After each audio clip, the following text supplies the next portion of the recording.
One of the biggest issues in the coverage of the slow march towards the so-called fiscal cliff was whether to let the Bush tax cuts expire for the top 2%, an income cutoff of around $250,000 for a couple. On Meet the Press on December 30th, NBC veteran Tom Brokaw made the case that that only sounds like a lot of money. A lot of people don't realize that in the large urban and suburban areas of America, $250,000 doesn't make you rich. You got two kids in college at $60,000. If you're a boomer, you may have a dependent parent of some kind. You're spending another $20,000, $25,000 on. So we have to have the definition of what is the middle class. Well, okay. A lot of people would probably welcome the opportunity to struggle to get by on a mere $250,000. There's a notion among some pundits that people in big cities like New York make that kind of money. But actually very few New Yorkers make $250,000, at most about 6% of households. And of course, an increase in the marginal tax rate at that level means you'd pay additional taxes only on your income above that amount. So Tom Brokaw's middle-class wealthy family would be just fine. That wasn't Tom Brokaw's only problem with how the cliff deal was playing out. He wanted to see Barack Obama do more to cut Social Security and Medicare benefits. As Brokaw put it, Obama, quote, could help himself a lot if he were tougher on the AARP, close quote. He went on to cite the usual talking points about how people are living longer so we can raise the retirement age. To Brokaw, Obama should be working hard to sell this idea to the public after winning the election. That's an odd notion for sure, to push through policies that most people don't want as a way of thanking them for their votes.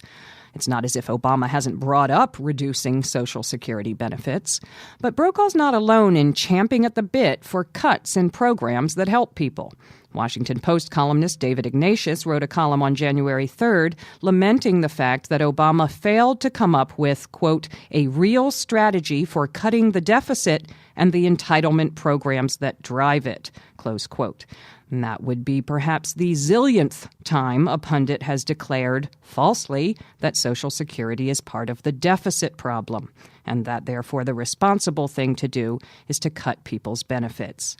No matter how often inflicting unnecessary pain on those who can least afford it is presented as the view of sensible centrists and middle-of-the-road journalists, it remains a very radical proposition.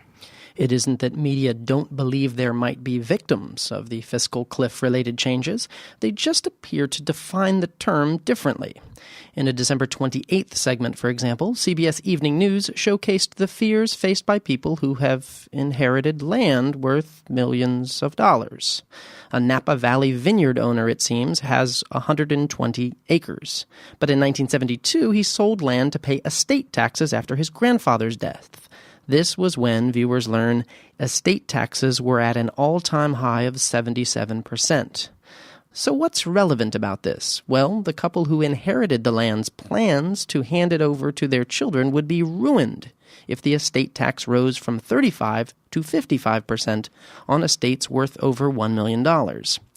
It's one thing to focus attention on a tax paid by a tiny sliver of the population. 0.29% of estates would face any tax at all in 2013, according to the Center on Budget and Policy Priorities.